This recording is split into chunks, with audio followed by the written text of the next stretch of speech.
Hello everyone, welcome to our newest update preview video, dedicated to Accessory Ascension. We teased this feature in our most recent What's Next in Raid video, but now it's time for the big reveal. First things first, Accessory Ascension works exactly the same as Artifact Ascension, so we won't rehash all the core mechanics in full. You can find a link to our Artifact Ascension guide in the description below, or read the in-game guide if you need a full recap. The one important thing to mention is that instead of oil, you'll be using a new resource called Extract to ascend your accessories. Just like potions and oil, Extract comes in 3 types: lesser, greater, and superior. The higher you want to ascend your accessories, the higher grade extract you'll need. Ascending an accessory will unlock a new bonus stat that improves with every new ascension level, and you won't be able to ascend accessories that are below rank 4 and level 12. That's about it. But this magical extract doesn't grow on trees, at least not any normal tree. Nope, you'll have to head to a new dungeon and win it via glorious battle. The Phantom Shogun's Grove is the place where it all happens. There, a mighty new boss awaits. Akumori the Phantom Shogun. This ghostly daimyo is not playing around and has a couple tricks up his sleeves, including a new debuff and a special counter. But don't worry, we've got your back. Let's see how you can exercise the Phantom Shogun. Akumori's got quite the arsenal of impressive and complex skills that all tie into his unique mechanics. In order to understand them, we're going to start with his 3rd skill, Forest of Spears, to cover the important basics. Before unleashing any damage, Akumori first places a block passive skills debuff on your entire party for 3 turns. What's worse, this debuff cannot be resisted and it's protected. Sorry, UDK. This isn't your fight.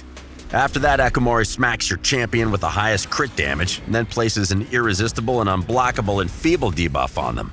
What's that? A new debuff? Why yes, Akumori brings to bear a brand new debuff called Enfeeble.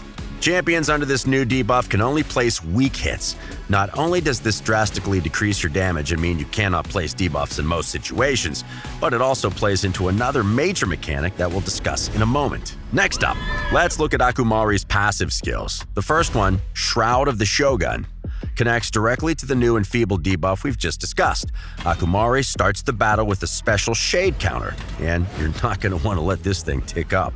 The shade counter can be increased in the following ways. It increases by 8 stacks whenever one of your champions places a weak hit on Akumori, by 5 stacks for every critical hit Akumori himself deals out, and by 2 stacks for every enfeeble debuff you cleanse from your team. Each shade counter stack increases Akumori's critical rate by 1% and critical damage by 2%, so he's only getting stronger the longer he stays in the shade. Last but not least, this Shroud of the Shogun passive also grants Akumori immunity to turn meter reduction effects and enfeeble. If you think you're going to slow this samurai from exacting his revenge, think again. Okay, so that has to be it with the shade counter. No more horrible surprises? Well, we'd hate to disappoint you, as Akumori's Shroud of the Shogun passive also gives him access to some pretty powerful immunities, if you let him gather his strength.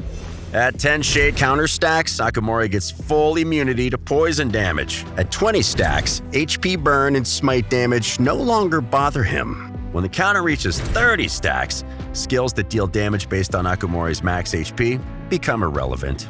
That's right, attacks like Cold Heart's Heartseeker and any of Akritzia's skills will deal no damage if the shade counter gets above 30. Finally, oh yeah, there's more. When the shade counter hits 40 and above, Akumori will ignore 100% of the target's defense when attacking. And if he kills a champion, he will immediately attack the rest of your party with an AoE attack. When the Phantom Shogun throws shade, he really means it. As you can see, you'll definitely want to keep the shade counter low at all costs. So let's dive into how you can do just that.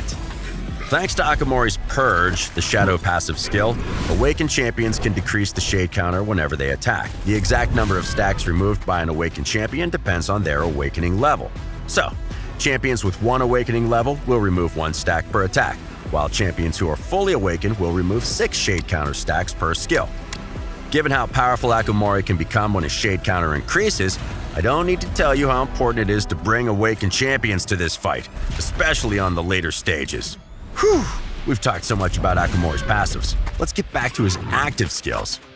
Unlike Forest of Spears, all of Akumori's other active skills will prioritize champions under an enfeebled debuff as their main target. Top tip: use the taunt buff to keep Akumori's attention away from your squishier champions under enfeeble. Scourge Sword, Akumori's second skill, is another brutal attack. Firstly, the Phantom Shogun targets one enemy.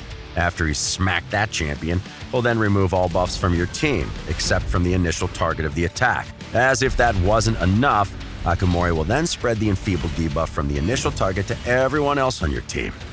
Remember, when Akumori uses his Forest of Spears skill, he places a protected enfeebled debuff, and he's looking to spread that debuff across your team with Scourge Sword.